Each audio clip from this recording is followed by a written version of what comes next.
eu o chamo então, ele que veio lá de Ituporanga para explanar sobre o policiamento urbano pela Polícia Militar. Major Vignova, com o senhor agora.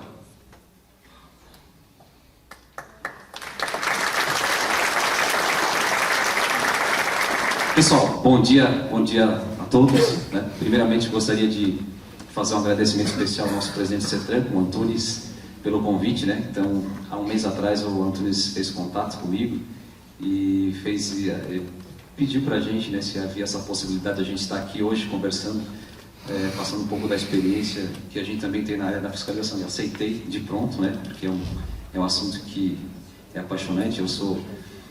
Estou nessa labuta também há bastante tempo, como muitos dos senhores aqui, 29 anos da instituição, e desde como ingressei como soldado, depois fui sargento da Polícia Militar por 10 anos, e hoje como oficial, e sempre labutando nessa área, né? Bastante, claro, hoje acumulando outras funções, não especificamente na área, não sou... Eu gostaria de ter, eu sempre brinco, né? Gostaria de ter 10% do conhecimento do nosso amigo aí, o Júliver, né? Que daqui a pouco me sucede na palestra. Eu não sei se ele já está aqui. Já está aí, não? Não está? Está chegando o Júliver? Porque aí eu fico até à vontade, né? Se eu não lembrar de algum artigo, de algum dispositivo, ele com certeza vai me ajudar nesse processo, como aconteceu ontem, né? Então vamos lá, pessoal, vamos começar aqui. Então, a temática, né, que me foi proposta foi para que a gente falasse um pouco sobre trânsito urbano, fiscalização e julgamento de recursos administrativos de trânsito, então, de infrações, né? Então, acho que é importante que a gente faça esse vínculo, né, da fiscalização com o julgamento, porque tem tudo a ver. A gente sabe que a origem do processo administrativo inicia com a constatação da infração, com a lavratura do auto, a autuação, que depois, né, vai gerar esse processo administrativo. Então, a fiscalização tem a sua grande importância nesse aspecto. Acho que a gente não pode perder de vista os objetivos, né? Não é a intenção a gente falar aqui da década de ação, da década mundial de segurança no trânsito, né? Nós estamos na segunda década, de 2020 a 2030, e onde nós temos metas, objetivos, né? É interessante, eu acho, a gente falar de redução de percentuais, né? Então, que a gente trabalhe e focar, todos os órgãos aqui envolvidos, né, nessa redução de mortes e lesões graves, né? Nós temos os sinistros de trânsito, né, que a gente teve agora uma recente modificação aí do CTB, através da Lei 14.599, que está em vigor agora desde o dia 20 de junho, né? E com certeza aqui outros palestrantes falarão sobre esse tema, mas é importante, como foi colocado ontem, a gente já usar a terminologia adequada, né, de uma norma da ABNT que saiu em 2020, a 10.697. Então hoje a gente tem a adequação aí vamos fazer um exercício mental para a gente esquecer os acidentes e falar a partir de agora de sinistros de trânsito. Então, não perder de vista, né, o Antunes é um especialista nessa área, não vou querer ousar falar de Penatrans, porque nós temos aqui o nosso membro da Câmara Temática, mas eu acho que a gente não pode perder de vista esses objetivos, né? Objetivos de que a gente todos aqui estamos imbuídos desse objetivo, que é a gente trabalhar em prol, né? Eu acho que o objetivo final é que a gente evite os sinistros de trânsito, né? Que acabam ceifando muitas vidas aí. Os custos sociais e econômicos aí decorrentes dos sinistros são gigantes, e Santa Catarina ostenta também números altos, né? Acho que dentro do ranking do Brasil nós estamos aí também na liderança. Então, o plano global, né, estabelecido aí das diretrizes da ONU, ele trata dos sistemas integrados seguros. Então, são vários aspectos, mas a gente está situado, quando a gente fala de fiscalização, aqui no uso seguro da via, onde nós temos todo o esforço legal, a normatização, a fiscalização e imposição de penalidades, que é onde a gente se encaixa aqui quando a gente fala de processo administrativo. E dentro dos pilares do Plano Nacional de Redução de Mortes e Lesões no Trânsito, nós temos um pilar que fala justamente da normatização e da fiscalização, que daqui a pouco a gente vai tratar um pouco sobre isso. Então, é interessante aí a gente acessando aí o site aí do governo, verificar que a gente tenha em mente, né, quais, dentro do pilar de normatização e fiscalização, quais são os desafios que nós temos aqui, enquanto órgãos que compõem o Sistema Nacional de Trânsito. Então, a gente vê bem claro, né, Antunes, quando eu até questionei o amigo com relação a isso, né, a importância de que nós tenhamos esses objetivos, desafios em mente, de que a gente possa ampliar a fiscalização eletrônica. A gente sabe que o excesso da velocidade causa grandes riscos à segurança viária. A questão a integração entre os órgãos de fiscalização é extremamente importante. O incentivo dos convênios de reciprocidade, o que é uma realidade aqui no estado de Santa Catarina, e agora nós temos aí essa alteração de mudanças da lei que traz aí uma redistribuição das competências das infrações, que não é objeto da minha fala, porque é muito rápida, né? Isso demandaria um curso aí, né, que o nosso amigo Júlio tem e outros profissionais têm, mas é uma realidade de Santa Catarina, onde os agentes de trânsito, que hoje os agentes de trânsito, eles têm estabelecido através de convênios de reciprocidade, e com o aumento hoje das infrações de competência concorrente, então amplia a fiscalização, reforça a fiscalização, a segurança como um todo com o trabalho de fiscalização. Outros aspectos, né, cinto de segurança, transporte inadequado de crianças, a utilização do celular e infrações que colocam pedestres e ciclistas em risco. São questões aí que a gente viu ontem, através da palestra de ontem, demonstrando a importância disso, né, da nossa fiscalização nesse aspecto. O objetivo, né, a gente viu através dos vídeos que por si só falam, né. E com relação aos órgãos rodoviários, né, executivos rodoviários, nós temos aí bem a prioridade com a fiscalização de excesso de velocidade, ultrapassagens proibidas, né, a questão da alcoolemia e outras questões aí ligadas aos profissionais, ao tempo de descanso, motocicletas, motonetas e ciclomotores. Só fazer essa contextualização porque é importante, né? A gente não podemos trabalhar de forma empírica sem desconsiderar os objetivos e desafios que nós temos no Estado, e acho que a gente tem feito isso. E aqui o CETRAN tem, hoje, esse evento de segurança viária tem uma grande importância nesse aspecto. Aqui, como foi falado pela Clarice, né, a questão da integração, que é um desafio. Ontem eu ouvi o Antunes falando que faltam 184.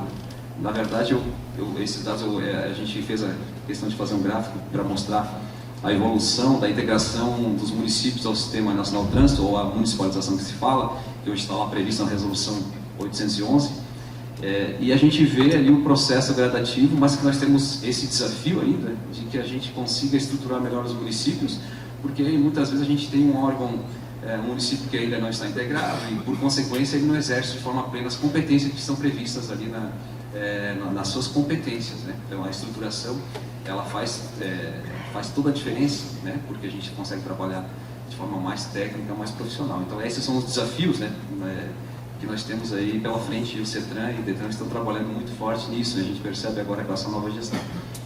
Aqui a gente só traz um panorama rápido das infrações. Agradeço o Tael aí do DETRAN que nos forneceu alguns dados específicos. Nós tivemos em 2022 quase 3 milhões de infrações aplicadas no Estado, considerando nas áreas urbanas e nas rodovias estaduais, né, sem se considerar as das rodovias federais. Então, um número expressivo. E o que chama atenção no ranking aí são as infrações cometidas aí através dos meios tecnológicos, fiscalização eletrônica e tal. Mas ainda assim nós temos também infrações como dirigir sem uso de segurança, a questão das infrações pelo uso inadequado do celular, né, e outras mais que demandam uma questão de uma possível abordagem, apesar de que a gente vai ver daqui a pouco, nós temos aí hoje umas novas disposições do novo Manual Brasileiro de Fiscalização de Trânsito, mas no estado de Santa Catarina, até por força de um trabalho intenso, né, do próprio CETRAN, o CETRAN já se manifestou diversas vezes através de pareceres sobre a questão da importância da abordagem, de que a abordagem deve ser priorizada como regra geral, e por consequência, né, o nosso efetivo, os agentes policiais, todos que estão diretamente ligados à fiscalização, têm envidado esforço para que a gente cumpra esse papel de não só apenas aplicar, né, lavrar a auto-infração, a autuação, mas que a gente faça a abordagem efetivamente. Então, o ranking das infrações por si só aqui de Santa Catarina demonstra que a gente tem feito isso, que a gente tem ainda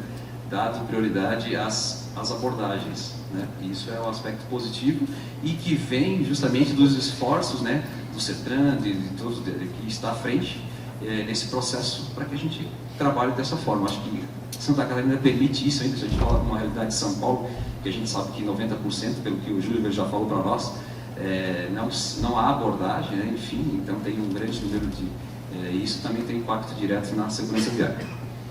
Aqui também a gente mostra, até o presente momento, a gente está com 1 milhão, mais de 1 milhão e 300 mil infrações aplicadas esse ano, 2003. E aqui a gente só trouxe uma estatística de algumas infrações específicas, de alcoolemia, celular, cinto de segurança e transporte de crianças. Então, interessante é saber que a gente tem focado também a fiscalização nessas infrações que elas potencializam, né, o número de mortes e lesões graves no trânsito, né, que a gente viu ontem pelos vídeos. Então, a gente... Passando agora para a fiscalização efetivamente. Então, hoje nós trabalhamos com tecnologias, né? Então, nós temos aí hoje, é indispensável que o agente, né, ou o agente da autoridade de trânsito, dentro daquelas categorias que a gente vai ver daqui a pouco, que ele tenha os aplicativos necessários para a validação dos documentos, a questão do aplicativo de fiscalização Senatran, que traz uma série de facilidades no processo fiscalizatório, em função da implementação aí dos documentos digitais, seja a CNH ou o CRLP. Tem aqui as consultas, rapidamente, só para a gente verificar. E no âmbito da Polícia Militar, nós temos hoje a chamada tecnologia embarcada móvel, que é o PMSC Mobile, onde a gente acabou eliminamos os papéis, né? Nós temos hoje tudo sistematizado através do aplicativo mobile, que tem várias funcionalidades. Uma delas, o talonário eletrônico, onde a gente então avançou tecnologicamente para isso. A gente sabe que existem ainda municípios, órgãos que usam o talonário físico, né?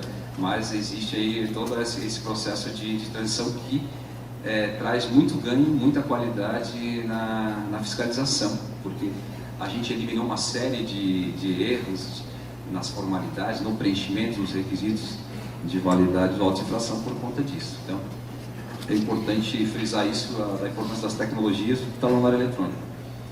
Aqui a gente não quer fazer propaganda de aplicativo, mas a gente sabe que é uma realidade que o agente de trânsito usa esses aplicativos no dia a dia, porque eles têm incorporadas as fichas de fiscalização e é uma ferramenta, um aplicativo que está à nossa disposição. Então, eu não quero fazer propaganda, não entendam que a gente está aqui fazendo propaganda de comercialização de aplicativo, mas é uma realidade. Tanto é que as nossas sessões técnicas de trânsito, quando a gente faz a instalação do nosso PMSC Mobile, a gente acaba no tablet, no smartphone, inserindo também alguns aplicativos que facilitam o trabalho do agente de trânsito, né? Porque se a gente for, né, conceber uma fiscalização com o Manual Brasileiro de Fiscalização, hoje tem 841 páginas, né? Então seria inviável a gente estar usando esse material em 3 volumes, né, se fosse impresso, enfim, né? Então, só para a gente falar que tem essa facilidade, apesar de que sempre é interessante que o agente perceba o que está nas fichas de fiscalização, que é o parâmetro hoje de fiscalização. Então, a gente vai falar um pouco, rapidamente, aqui sobre o novo Manual Brasileiro de Fiscalização. Ele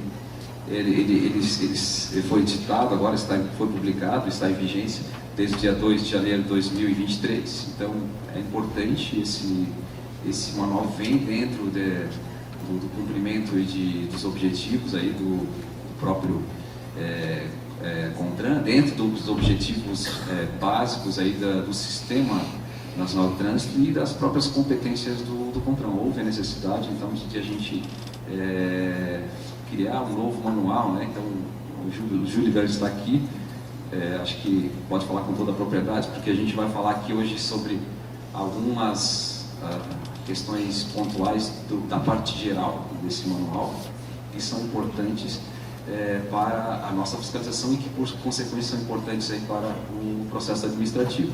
Mas ele tem um grande objetivo de viabilizar a uniformidade de aplicação da legislação de trânsito. Então, temos a base normativa aí que fala dessa uniformidade.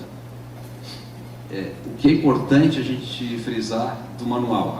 Muitas pessoas falam, mas o manual ele serve para o agente, para a fiscalização. Não, na verdade, hoje está previsto na parte geral, né, foi de que ele deve ser seguido pelas autoridades, pelos agentes e pelos órgãos que julgam os recursos em primeira e segunda instância recursal, né?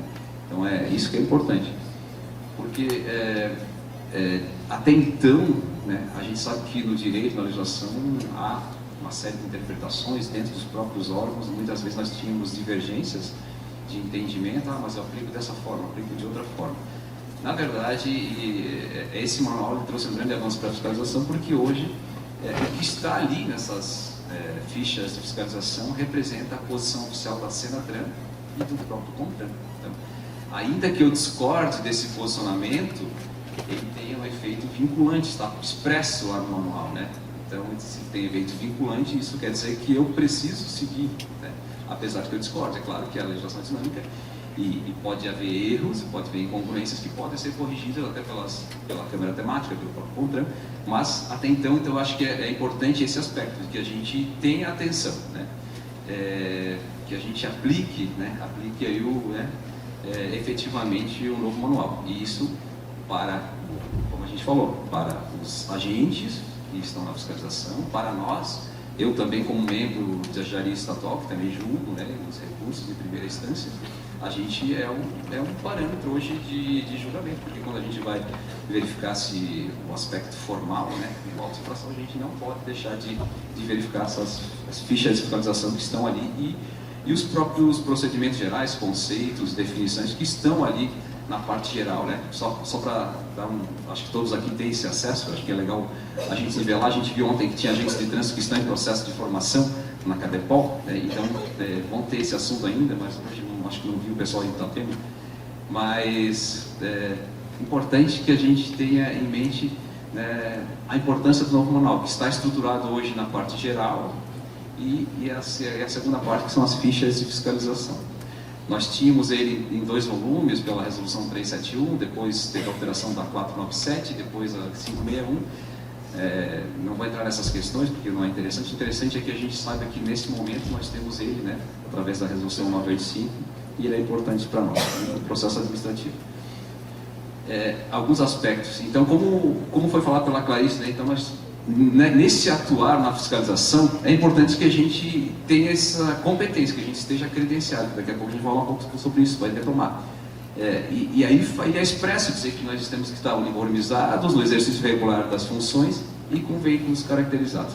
Porque nós tínhamos aí muitas discussões, mas eu estou de folga, eu estou no itinerário da minha casa, trabalho, e eu me deparo com a infração, vou lavrar o óculos, não vou lavrar. E isso acabava desaguando numa junta, né, para que a autoridade se posicionasse, o órgão julgador. Então, eu acho que está pacífico, isso já veio lá do entendimento já de uma Convenção Internacional do Tráfego Viário, que é a Convenção de Viena, que tinha lá um dispositivo que fala, né, que no momento da fiscalização nós temos que estar visíveis e caracterizados. Então, nada mais foi que incorporar essa regra e dirimir essas dúvidas que nós tínhamos aí de julgamento, através aqui então do novo manual brasileiro de fiscalização, que é a posição oficial hoje, que tem efeito vinculante. Então, acho que dirimir isso aí facilita para o processo administrativo. O auto de infração também ele é uma peça informativa, né, que dá, né, início ao processo administrativo, que é a origem, né, o fato gerador, e dá subsídios à autoridade na aplicação de penalidades. Eu gostei dessa área, né, quando eu comecei a estudar e escrever alguns artigos, a gente tinha essa concepção que, muito além de nós observarmos só os requisitos de validade que estão lá previstos no artigo 280, em toda a regulamentação específica do CONTRAN e Senatran, nós tínhamos que ter uma visão do auto de infração como um ato administrativo e de forma vinculada. Isso significa que nós não temos faculdade, discricionariedade para lavrar o auto. Então, diante de uma infração, a gente tem esse dever de lavrar o auto, o agente fiscalizador. Então, isso é o primeiro aspecto. E o segundo aspecto é que tem requisitos de validade, né, que perpassam não só pelo que está expresso no CTB, mas sim também pela teoria dos atos administrativos, do direito administrativo, que os doutrinadores não têm consenso, mas pelo menos são 5 requisitos de validade, que é competência, finalidade, forma, motivo e objeto. Eu trago aqui rapidamente só alguns exemplos, né? A questão de competência, que é importante. Por exemplo, um agente de trânsito municipal atuando numa rodovia federal, com certeza vai ter um vício aí de competência, então a gente vai analisar isso. Finalidade, né? Aplicação, né? Nós temos que ter uma finalidade que visa o interesse público, a coletividade. Então, imagine uma aplicação de uma infração inexistente por vingança, porque eu não gosto da pessoa, então a gente se depara com esse tipo de situação. E a formalidade, né, por si só, né, que diz respeito ao preenchimento, ao possível enquadramento, enfim, e a motivação. A própria infração gera o motivo, né, para aquele ato administrativo vinculado.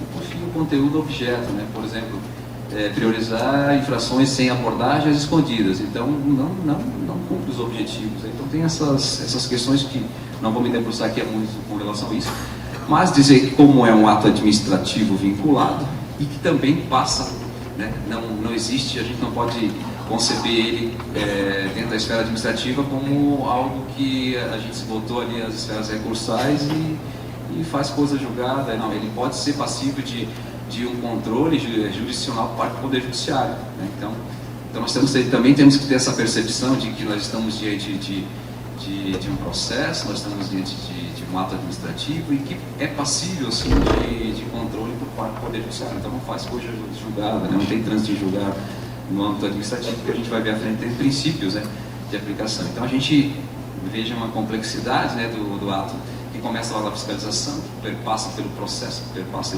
pela defesa, pelos julgamentos, e depois nós temos então toda essa concepção. Então acho que é importante a gente ter uma visão mais ampla do que é o auto de infração.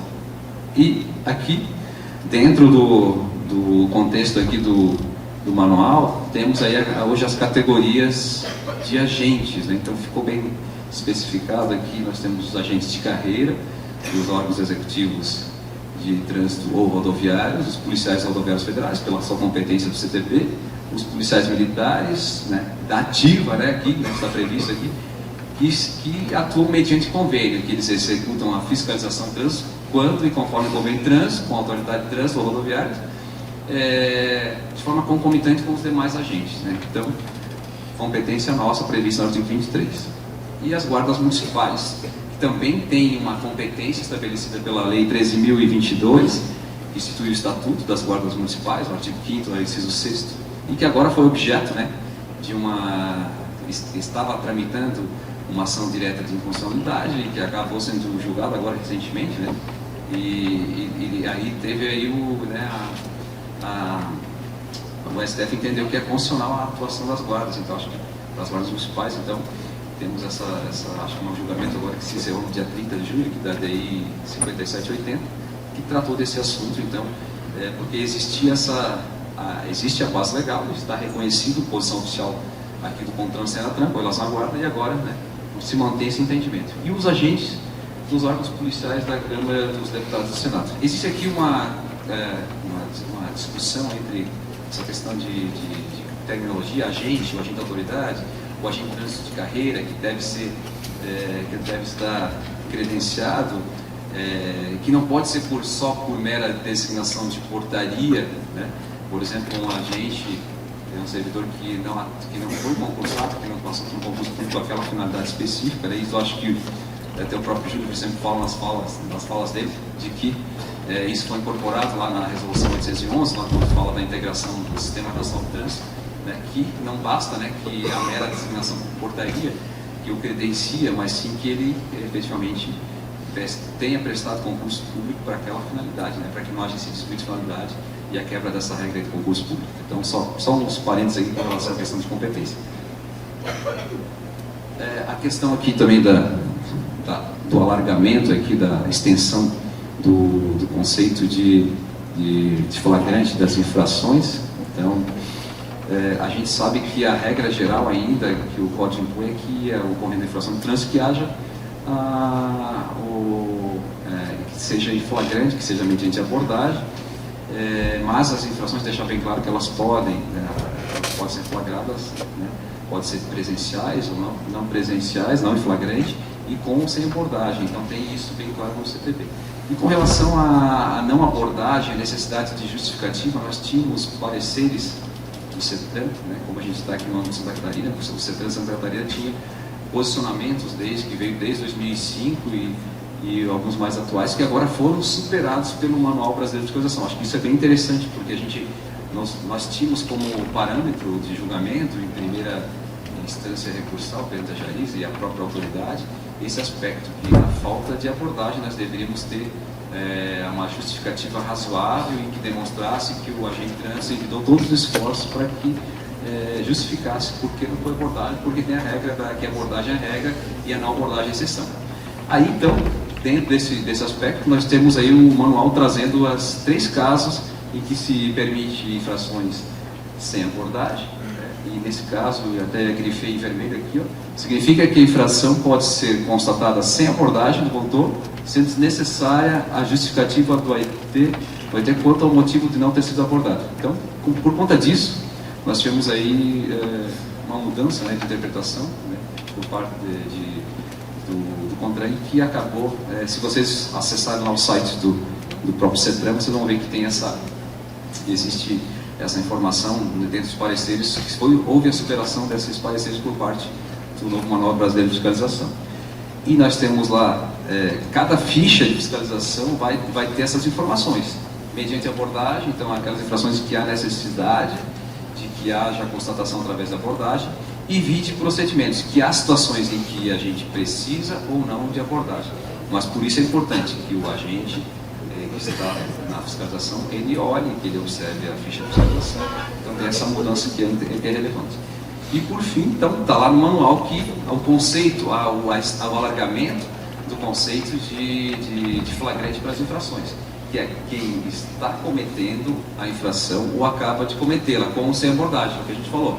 Então, se buscou uma analogia ao Código de Processo Penal, artigo 302, que traz a questão aí da classificação do flagrante próprio, impróprio, ficto, presumido, que a gente tem lá dentro do processo penal. Interessante isso, porque faz todo sentido e faz uma diferença tremenda no momento da fiscalização e no momento que a gente vai fazer análise de um processo. E, então, outras questões aqui, constatação indireta da infração. Nós tínhamos lá já uma previsão de que era vedada a lavratura do auto de infração por terceiros. E agora tem uma exceção a essa regra. Ele fala nas operações de fiscalização, nós temos hoje comandos de trânsito pela Polícia Militar, ou os agentes que fazem fiscalização, onde a gente tem lá divisões de tarefas no ato da operação. Tem aquele agente que, por vezes, ele está lá fazendo a seleção e ele identifica, por exemplo, o veículo que se aproxima sem fazer o cinto de segurança, ele já flagrou, constatou, pediu para que o outro agente lavrasse a auto-infração. Perfeitamente possível isso, porque era motivo de discussão, né? Se não pode, se é vedada a lavratura, vai ter por indicação de terceiros, então existia divergências com relação a esse assunto. Eu acho que foi dirimido aqui com relação ao novo manual, né? E também temos a questão dos sinistros de trânsito, em que existe a possibilidade de autuar, né? O agente chega para fazer o atendimento, ele colhe as informações, de acordo com a dinâmica do sinistro, ele vai perceber o contorno não habilitado, controle sob efeito de álcool, não licenciado, veículo em estado de mau estado de conservação. Então, pela dinâmica do acidente, ele tem condições, ele tem materialidade para que ele possa lavrar essas autuações. Em verdade, existia um entendimento de Denatran lá em 2020, em 2000, né, muito tempo já, que trazia um posicionamento no atendimento de sinistros de trânsito que permitia, né, e agora foi consolidado, foi expresso aqui no manual e a posição oficial, então, que permite que a gente faça então a lavratura desses autos sem ter problemas, né, porque está previsto aqui. Tá? A questão de critérios aí, concurso de infrações, isso é interessante. A gente vem discutindo isso há muito tempo e agora está expresso, né? Acho que na parte geral foi algo bem interessante também que surgiu para nós, que é essa questão da classificação das infrações que nós temos as possibilidades. Nós temos a regra do artigo 266, que trata do concurso de infrações, que se aplica, nós temos mais infrações distintas e a gente aplica de forma acumulativa a aplicação de mais uma auto-infração. Então, até então, o que a gente fazia para a gente dirimir essas esses conflitos, que a gente fala conflitos aparentes de norma. Nós temos regras de aplicação. Então, assim, os agentes questionavam muito, mas diante de tal contexto, por exemplo, o que eu faço? Aplico mais? Ou nós tínhamos as perseguições policiais, né?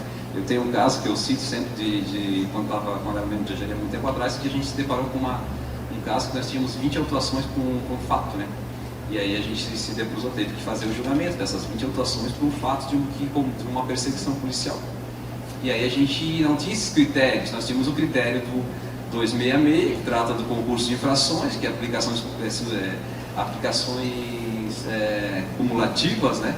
Mas e isso suscitava uma série de discussões, né? Debates, e agora está expresso, né? E até então a gente usava ali o princípio da construção, que a gente buscou ali a analogia ao direito penal, da absorção, e o princípio da especialidade. Os agentes perguntavam, como é que eu faço dentro da situação?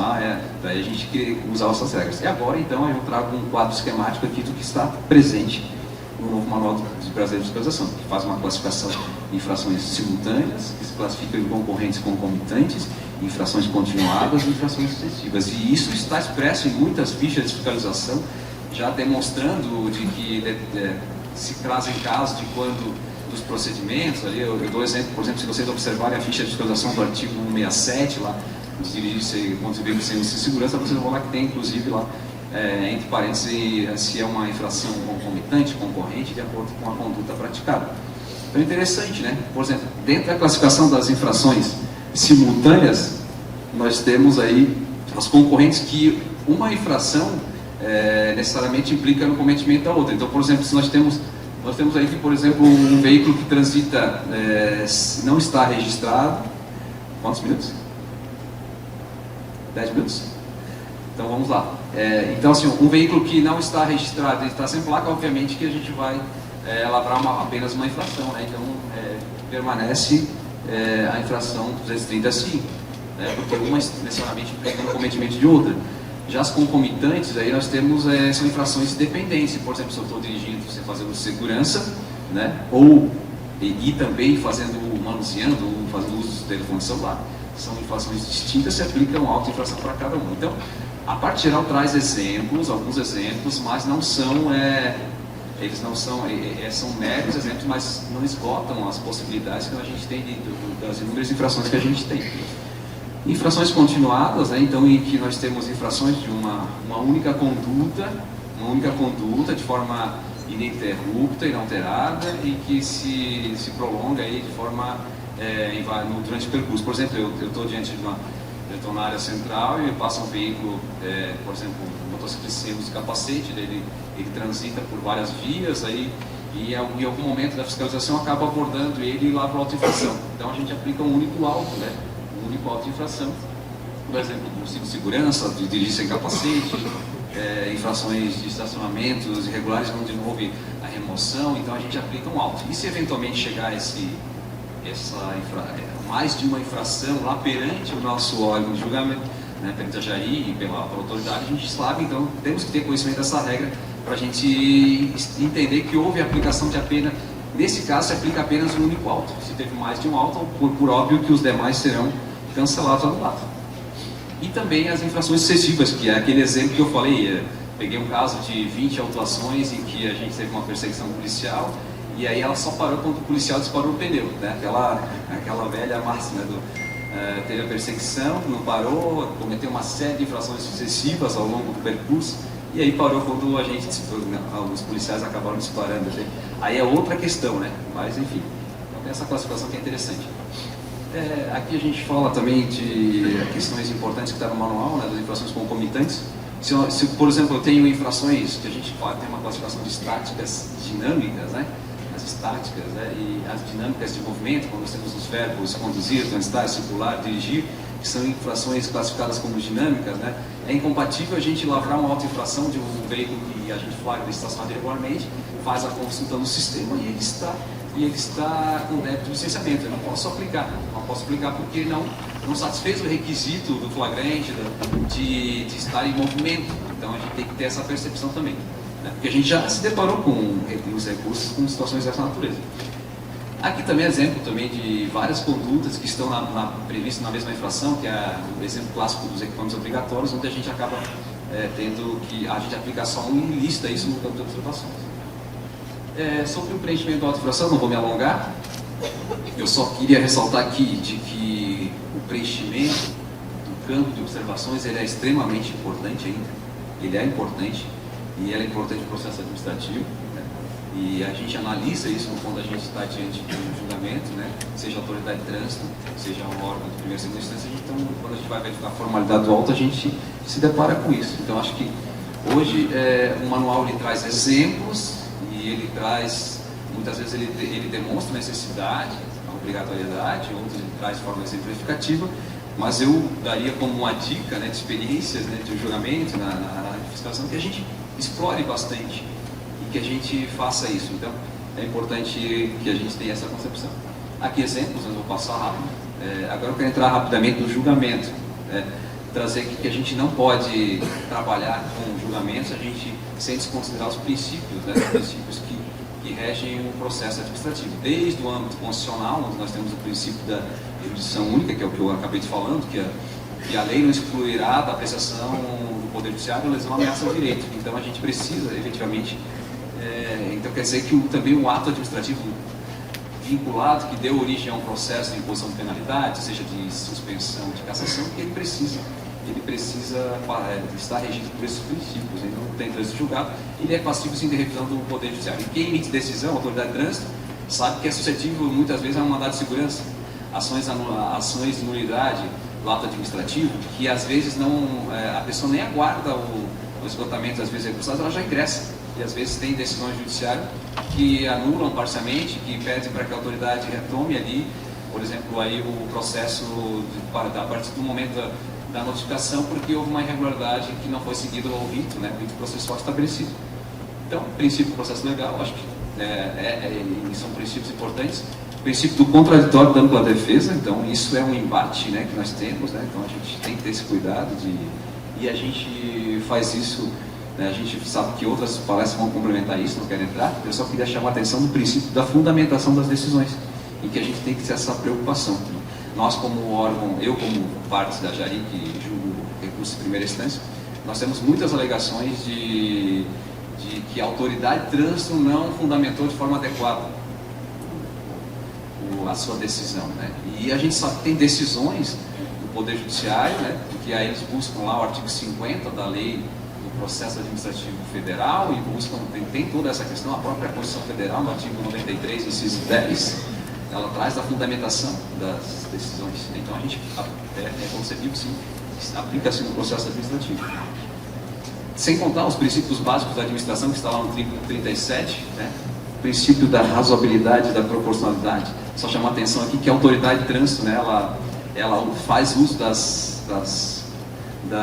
de várias portarias de DETRAN com relação à dosimetria da penalidade, né, de suspensão. Então isso desde quando nós tínhamos aí em vigência a resolução 182, depois 723, foi alterada pela 844, a 9C, enfim, daí nós temos então aí essa questão. E também temos, é interessante, né, o princípio, o dever da autotutela, né, que a autoridade de trânsito tem as autoridades, nós temos duas súmulas do STF, a principal a 473, se não me engano, acho que é isso, né? Se eu errei, me corrijam. E ela é importante porque a gente tem a obrigação de, a qualquer momento, qualquer fase, né, a autoridade pode rever seus atos quando viciados. Então a gente tem essa possibilidade de se trabalhar com esse princípio e se aplica muito isso no processo. Aqui só para que a gente tenha se visualize o cenário, como é que está meu tempo? Está acabando? Acabou?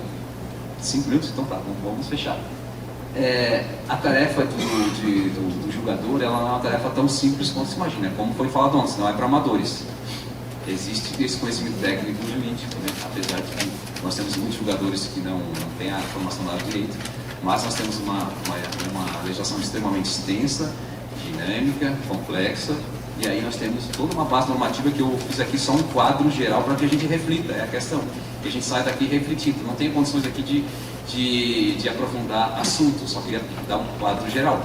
Mas, desde lá, por exemplo, na esfera federal, o Código de Trânsito Brasileiro, obviamente, eu falei aqui do capítulo 15 das infrações, mas nós temos lá as competências da JARI, já que eu estou falando também do órgão do qual pertence. O capítulo 18, que trata do processo administrativo, que tem várias resoluções, né?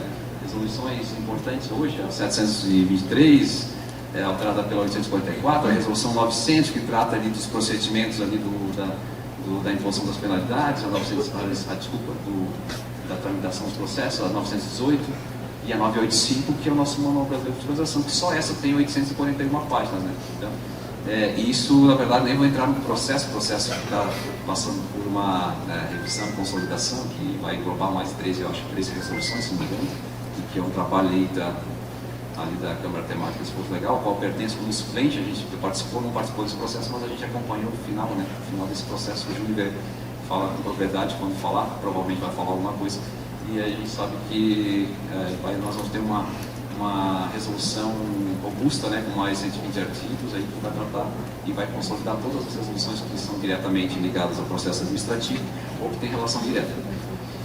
Na esfera estadual, né, não acabou por aí, né? Aí a gente precisa estar atento aos atos normativos do CETRAN, que são importantes parâmetros para nós, resoluções, pareceres, nós temos resoluções importantes, pareceres, alguns foram superados, mas outros não, que a gente aplica, que detalham de forma minuciosa aí, questões que são afetas ao julgamento. E no DETRAN também, o ADETRAN emitiu já, tem várias portarias que a gente usa.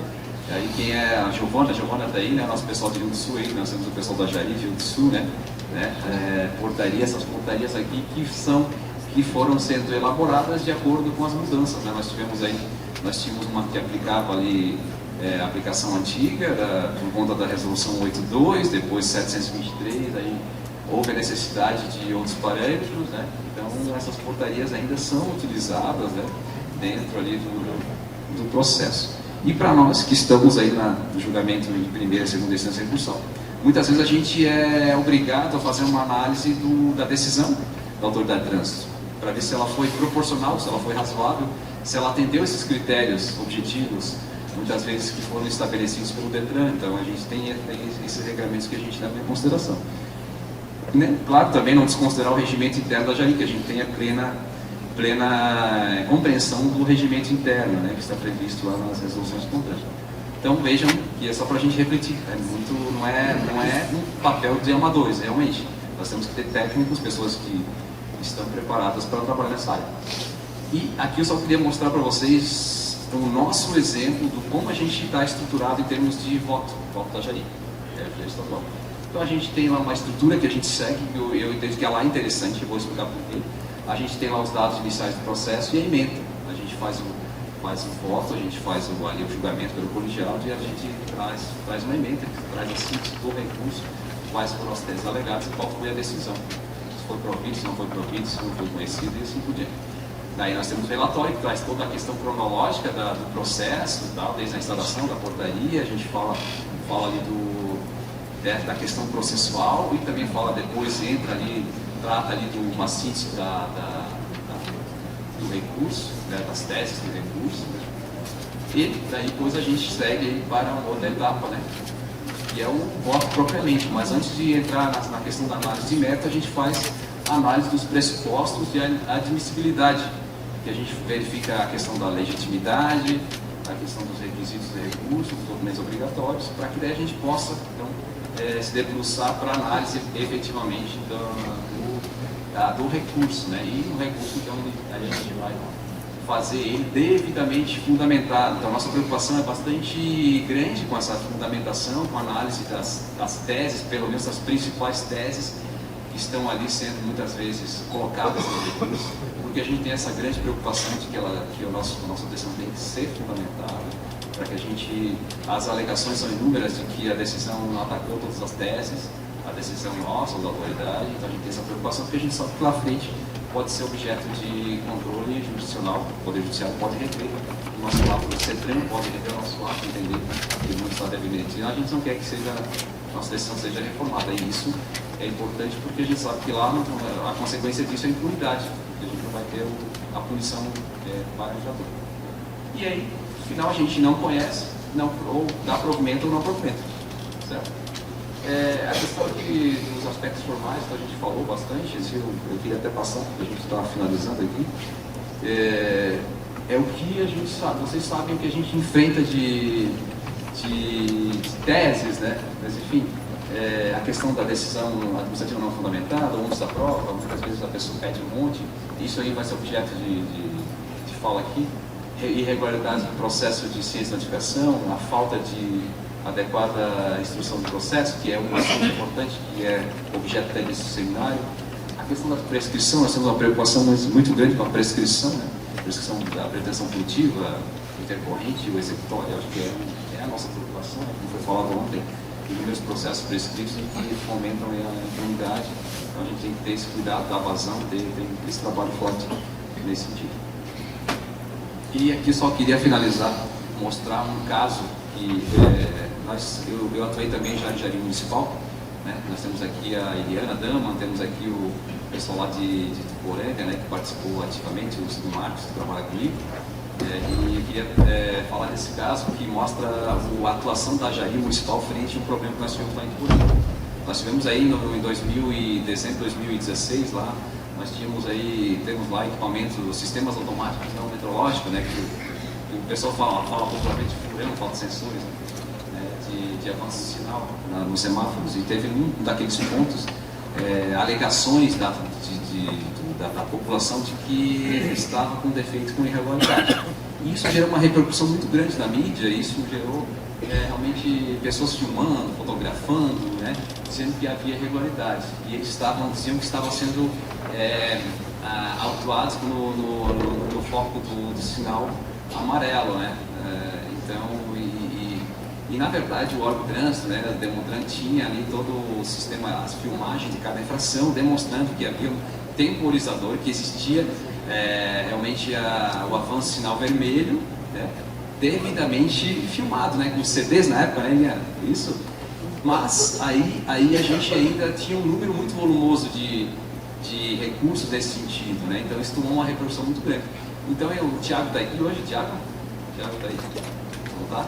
Mas nós tivemos aí então a iniciativa, né, como já sair daquele momento ali só de estar lá em gabinete fazendo aí os nossos julgamentos. A gente foi em loco, a gente fez uma reunião com o Demotran, participamos da Polícia Militar, Demotran, os membros da Jari e também a empresa que operava lá com os equipamentos. O que a gente fez? Então a gente fez testes com as viaturas, com os veículos, a gente fez isso e a gente constatou que não tinha nenhuma irregularidade. E aí, para que a gente pudesse deixar isso bem claro para a população, que a gente precisa fazer esse trabalho de credibilidade, o que a gente fez?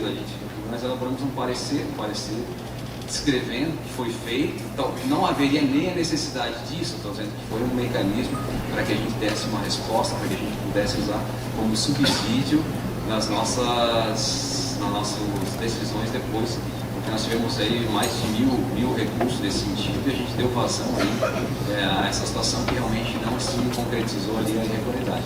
Mas isso demonstra o protagonismo de um órgão julgador que saiu daquela esfera de competência de apenas ficar ali na sua sala fazendo julgamento. A gente foi em loco, a gente quis verificar efetivamente se estava com problema ou não. A gente sabia que não estava, né? Porque sabe da competência do órgão de trânsito municipal lá de Tuporanga, a Eliana, né, uma excepcional autoridade lá que sempre atualizada, sempre com a preocupação de fazer o correto, né, e seguir a legislação. Mas tivemos essa situação. Então, era isso, né? Só mostrar aqui teve repercussão na mídia, né, e nós tivemos essa atuação. Pessoal, finalizo aqui, né? Agradeço, muita coisa, pouco tempo. Espero que eu tenha contribuído de alguma forma para que a gente possa contribuir, né, para que a gente possa fazer esse trabalho. É importante saber, então, como a gente falou, a fiscalização tem total vínculo, né, com o processo da origem. Nosso trabalho de fiscalização é importante. Nós temos outros, né, a educação, a engenharia de tráfego, né, e a fiscalização, né, são esforços, né, para que a gente possa melhorar a segurança viária de Santa Catarina. Parabéns ao CETRAN, né, por esse evento. A gente agradece pela oportunidade e estou à disposição. Muito obrigado.